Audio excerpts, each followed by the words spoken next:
Former University of Arkansas Pine Bluff star Terron Armstead enters a win-win contract with the Miami Dolphins, and Gerald Huggins of Draft HBCU joins as we continue our top 10 draft-eligible HBCU player list with number 6. Oh yeah, it's Locked On HBCU. Play my music. You are Locked On HBCU, your daily podcast covering HBCU sports. Part of the Locked On Podcast Network, your team every day.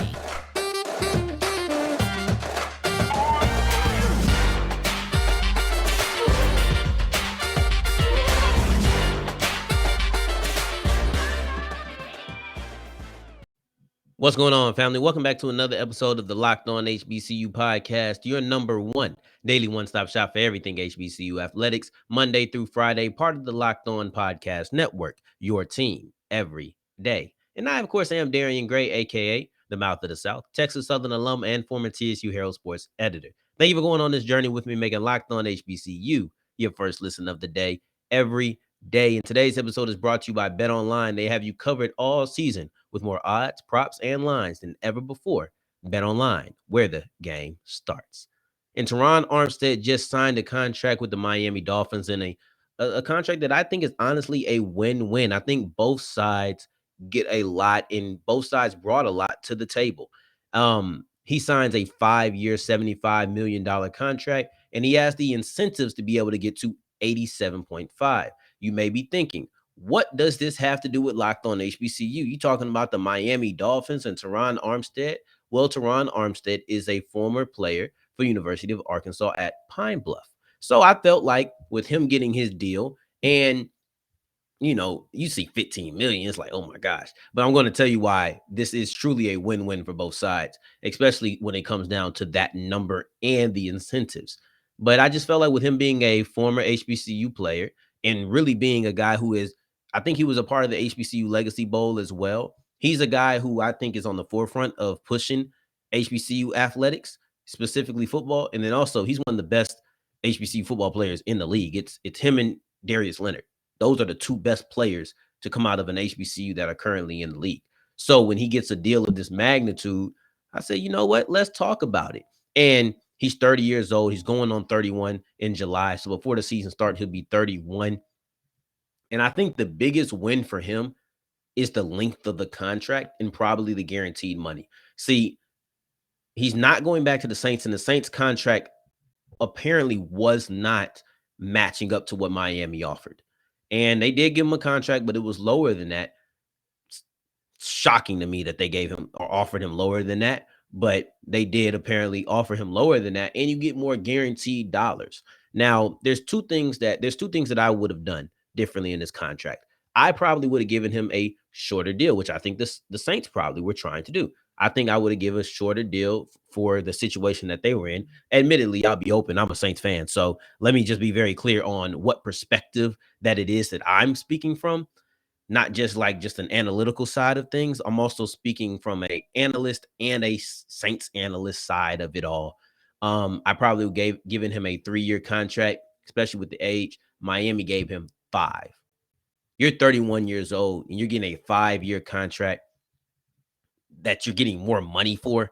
You are winning. You get to go to Miami, you get to get a higher guaranteed money, and you have incentives that they haven't given out all the details of the contract. So we don't even know how the contract is going to be, cracked out, because it's not going to be 15 million every single year.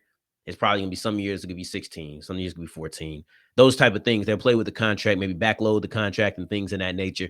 Make sure you check out Locked On Saints, by the way, not just because he is leaving the Saints, but because Ross is absolutely fantastic when it comes to getting down the cap and things like that. He's a capologist, right? That's what he does. So he's great for trying to understand the salary cap and things of that nature. And the Saints and salary cap are synonymous. But Armstead was able to get the commitment for a long term. This might be the last contract of his career. He's been in the league 9 seasons now. If he completes this contract at full length at 5 years, he'll be at like 14. There's chances that he won't. But that contract will set him up to where he could retire at about 35, right before he hits 36, or, get another contract if he can. But I think that this gives him security, gives him more money immediately in his pocket for 43, because 43 of that 75 is guaranteed, and the incentives are supposedly easier to hit. So that could get up to 87.5. So this is a great contract for him. And it's great for the Dolphins as well, because at 75, he's the 12th highest paid tackle. When he's on the field, he is not the 12th best tackle in the league. He is far above that. He is one of, if not the best left tackle in the league when he's healthy. He is just that good, truthfully, because he's a guy, and this is what he brings to the table. See, Miami brought the contract to the table, and that was able to be a win for Terron. Terron is bringing his talent and all of his skill set to the table, and that's the win for Miami, especially on the deal that they got it. Even if he gets to 87.5, that's not even 18 million. There was people who were thinking he was going to get 20 million a year. So when I look at it, I say Terron is a guy who is the prototypical left tackle. Is a prototypical left tackle in the sense of he's big, he's athletic, he can move, he is a mauler when it comes to run blocking. When he gets his hands on you, you're going down 100%. Don't even question it. You are going down. And then also, it's not just a situation where he's athletic. He's not, yes, he's an athlete, great athlete, but he's also technical enough to where he doesn't have to just rely on his athletics. And he's technical enough to where people seek him out for help.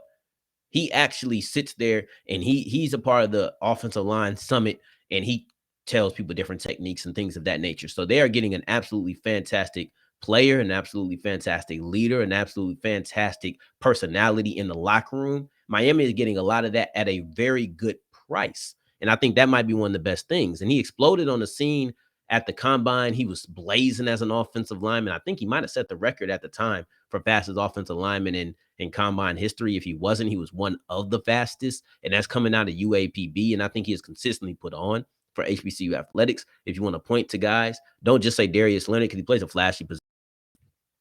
Terron Armstead is also one of those guys who deserves to be spotlighted, because he is one of the best players when he's on the field. And the reason he didn't get as great of a contract as he might have, his talent might have warranted, is because he does have some health concerns. And I will speak on that.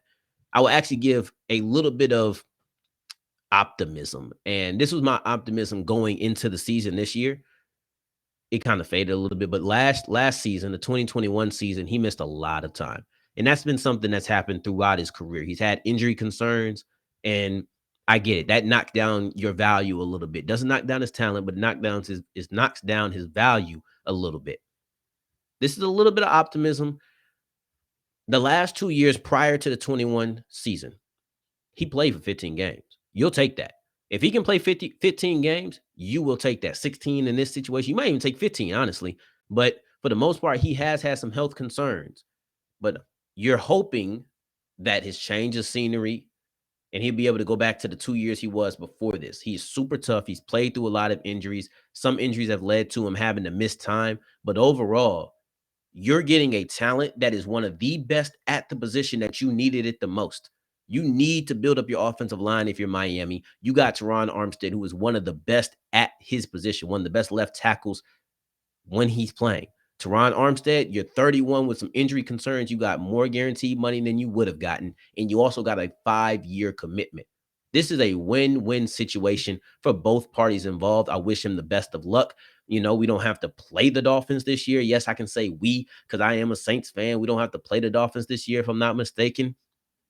I wish you the best of luck, Armstead. He is honestly one of the best players representing the HBCU brand. He's one of the best players in the NFL. It's great when those two things mix.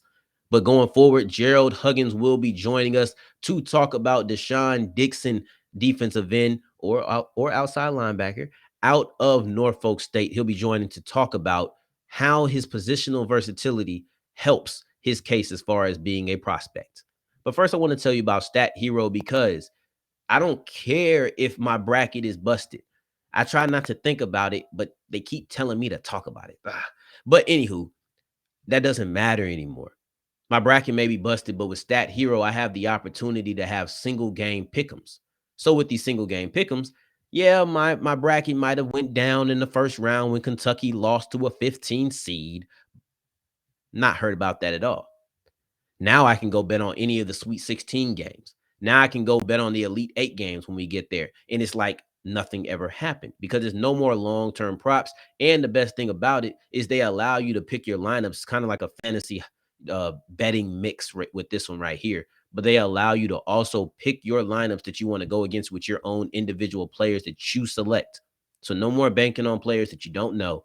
Only put your money down on guys that you actually have trust in. It's the best thing ever. And their users are 4 times more likely to win than in other places. Go to stathero.com/locked on. Use the promo code locked on for an 100% deposit match. Go to stathero.com/locked on and use the promo code locked on for an 100% deposit match. All right, so we keep on rolling on today's episode of Locked On HBCU. Thank you for making us your first listen of the day every day. And we have Gerald Huggins here to talk about number 6 on the list, De'Shaan Dixon out of Norfolk State. Let's talk about his positional versatility and what makes him such an intriguing prospect. All right, we got player number 6, De'Shaan Dixon out of Norfolk State. And before I even give his position, let's just go ahead and talk about it. Do you see him as a 4-3 defensive end or a 3-4 outside linebacker? I see De'Shaan Dixon as whatever De'Shaan Dixon decides he wants to be good at. And guess what? He could play both. He's pretty good at both. So that's why I like him a lot because, you call him a tweener, you call him a hybrid, or you just call him an edge, which, that would take away from his other abilities that I'm sure we'll speak about later. But I think primarily a 4-3 defensive end spot may work better for him because I think he's better with his hand in the dirt than when you stand up in the 2-point stance. That's just me. You could just tell the difference of like his play from when he's in a 2-point stance standing up and when he's able to just get in his 3-point stance and just wreak havoc. But he has put solid film of both. He wasn't in he was in a 3-4 during the Shrine game, but even outside of that, he did stand up a little bit when he was at Norfolk State and other games he was in. So he's a tweener, but he's effective in either way. Yeah, I think that you look at the effectiveness. Does the size play any part? Like, I know he's a pretty big guy, so I don't know if you think he has the size for both, or it's the size to drop his hand. I think the question before. What do you think about his size as far as that? The way the NFL is now, I mean, these guys they look his size. About 6'5", they say he is, or over 250 pounds. That's, this is probably an extreme example, but Myles Jarrett. I mean, he's legit about 6'4", 6'5", about over like probably 260 pounds. And then you have other guys throughout the league who kind of fit that mold. A longer, rangier guy, Randy Gregory type guys like that have long arms. So that helps with when it comes to pass rushing moves, and it helps with extension against run blocks. So he has that mold.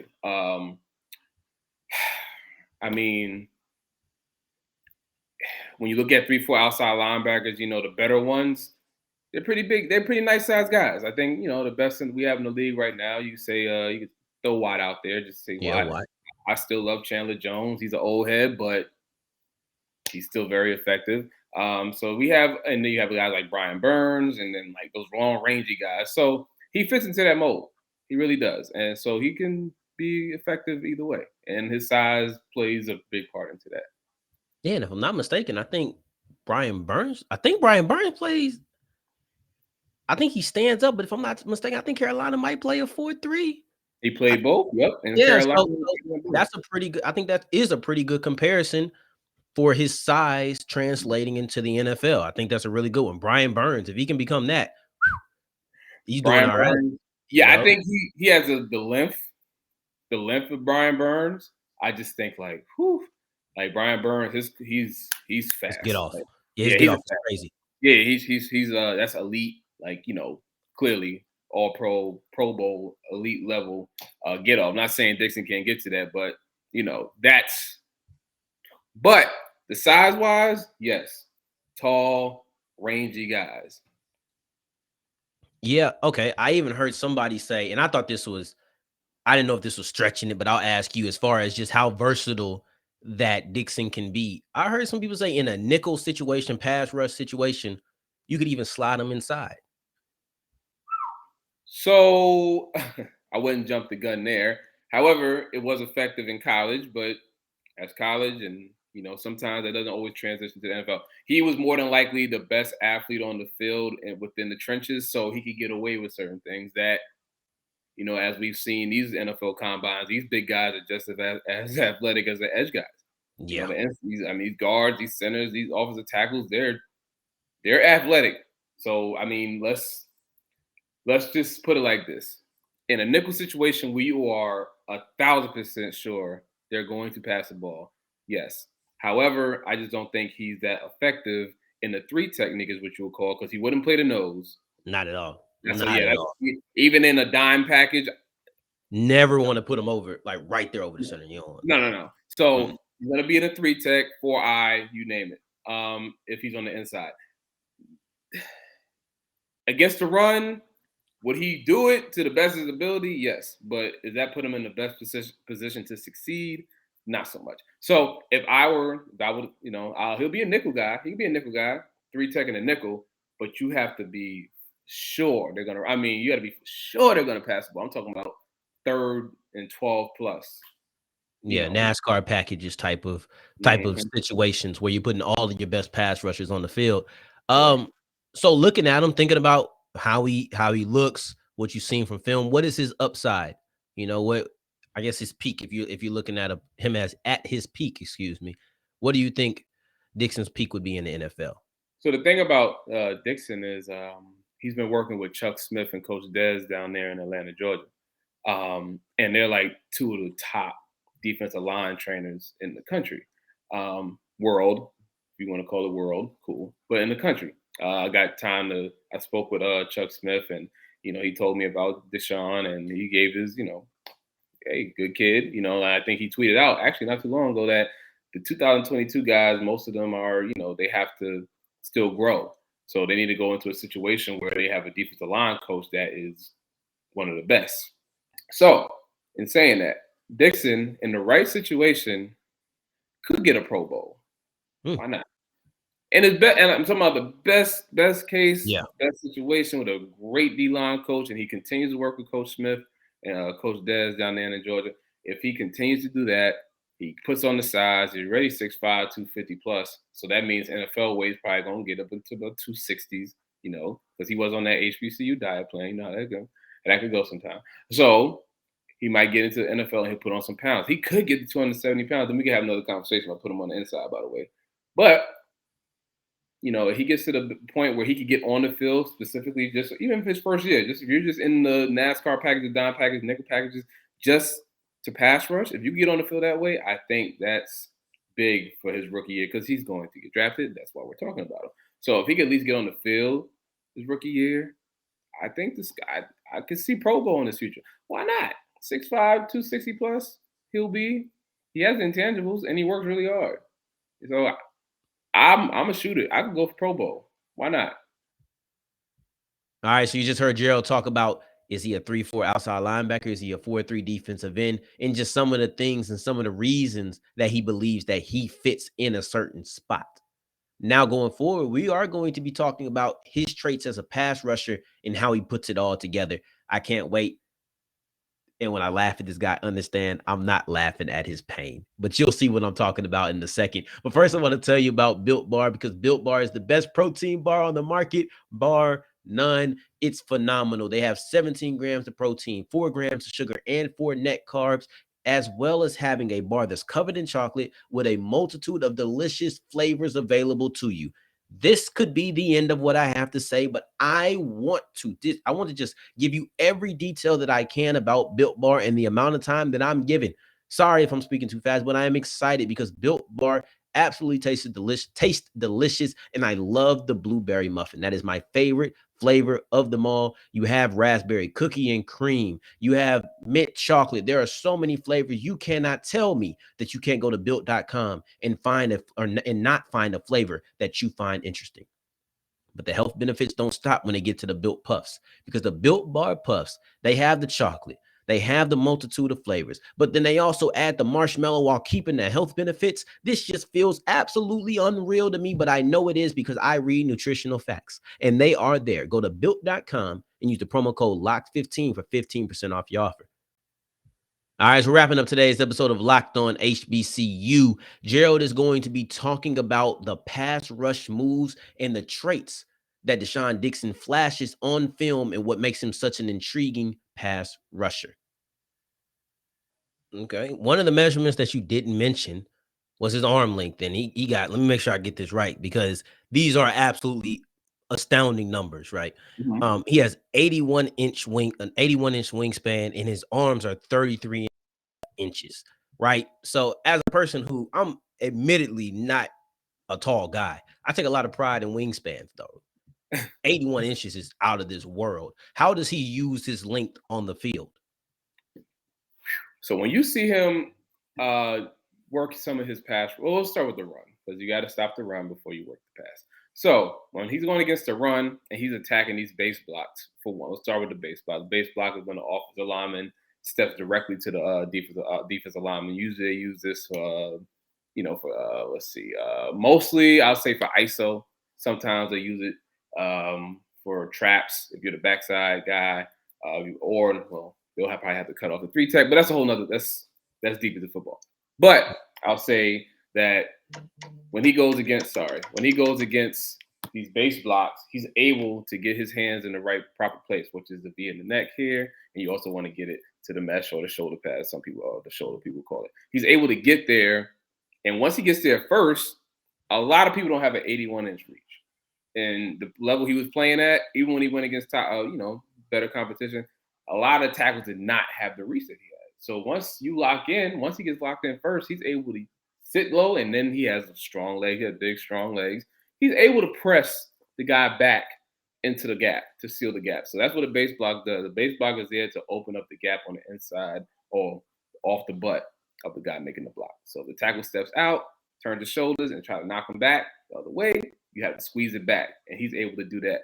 Now, when it also comes to him, this is a very random thing to think about. But when he's chasing the quarterback, his long arms helps him get to plays because he has good speed. But say if he's within 2 feet of the guy, chances are he's gonna make the play because his arms are just that long. So that helps as well. And then when it comes to pass rushing, his long arms helps with me and him talked about he uses his long arm, and after he uses the long arm is just when you take your inside hand and you press it into the shoulder, you press it to the beat of the neck, or the offensive tackle, and you press them back with legit one hand. And then once you're able to do that, because you get the full extension, I can't do it right now because I tore my pec lifting, but I'll do the other. You get full extension. There we go. And then you drive them back, and then you can work a move off of that. So he's been working on that move. And he also, I'm sorry. Look, we were talking about it before he came on air. That's why I'm laughing so hard because I already knew. Like, people might be watching this and be like, "He just said he tore his pec. Why is he laughing at him?" Yo, it hurts so bad. He told me how he hurt his pec. First off, it's not torn. He's being dramatic. It's not torn, but he told me how it happened. So that's why I'm laughing. I didn't.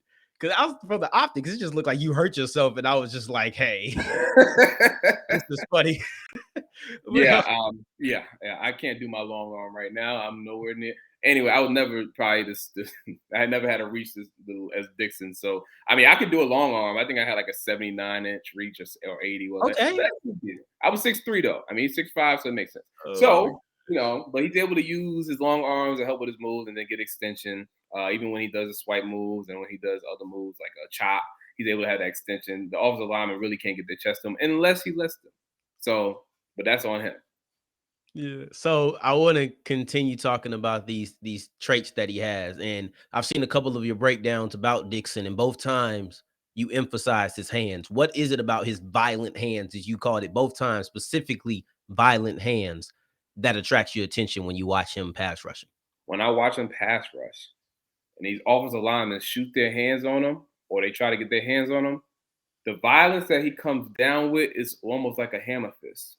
That's why I always compare MMA and defensive line pass rushing. It's literally the same thing. That's why I teach my kids that I train now. It's literally the same.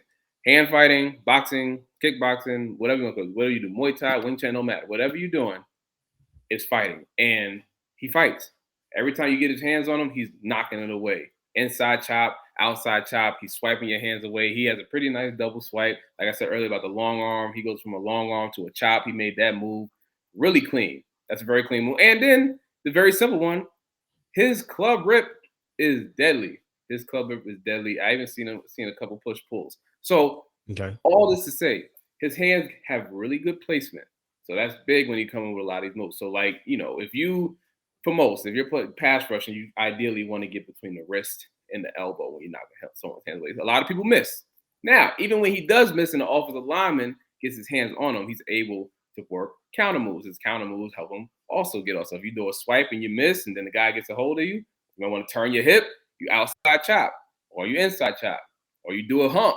The hump, wow, that hurt. The hump. Hey, all right, you're done. No, you're done. You can't keep going through moves because you're going to keep hurting your pec. I'll say this. Okay, look, because that feeds in directly to what I want to ask you about a bit. I actually find defensive line play absolutely fascinating, right? And you're talking about the violent hands and how that leads to multiple moves. What are the best moves in his toolbox? Oh, man. Well, I'll give you this. The top 2 or 3. Okay. I know he has a lot. The top 2 or 3 moves in his tool set. I mean, his toolbox. Sure. Based on what I watched on film and based on watching him train with Coach Smith and actually knowing Coach Smith, cross chop is up there. If there's anything that I know about Coach Smith and Coach Dez, people that come out of there have a really good cross chop. That is like the cross chop god. Mm-hmm. So if Dixon's working out with him, hey, I'm here for it.